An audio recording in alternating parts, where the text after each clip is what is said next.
Welcome to another episode of the Espresso Shots. I'm joined here today by Sasha Naryshkine. So, Sasha, how are things going? How are things going? How are things? You mean at this juncture? Well, for the whole year, right now, at midday, we're up about 0.25%. So you could have slept since January the 2nd and seen your way through to the all-share only having gained 0.25%, which is down about 1% today. Yeah. We're just in the green for the year at this time, and that kind of puts it into perspective. More than halfway through, in fact, nearly 6 months of the way through. I guess that's kind of hurrah about the Chinese revaluation of their currency disappeared quite quickly, quite late on Wall Street overnight.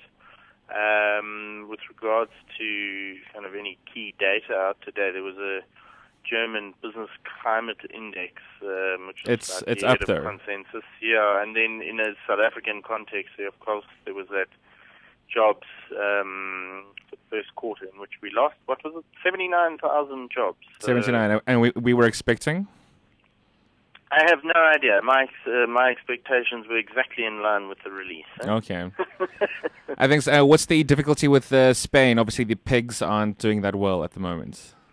Yes, no, pigs generally don't do well. People eat them, so yes, well, bacon is tasty. Particularly well, but the pigs you're referring to obviously is Portugal, Ireland, Italy, Greece, and Spain. Yeah.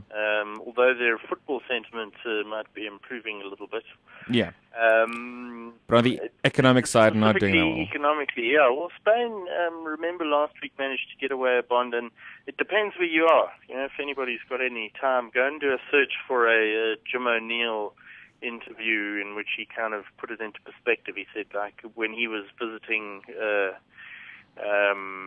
developing world, they were quite happy with the yields that they were able to get out of Europe simply because they kind of believed long term that kind of things structurally would stay intact, and there's just short term anxiety, and what they might be able to get out, these high yields in euro bonds now might stand them in good stead in the future. So obviously it takes there are always two different views. There's one from the inside where kind of introspection is never quite a good thing, whereas from the outside where people view these things specifically differently, and if they're yield chasers and they're able to get those sort of rates in the euro environment, seemingly in the developing world, they're pretty happy with that.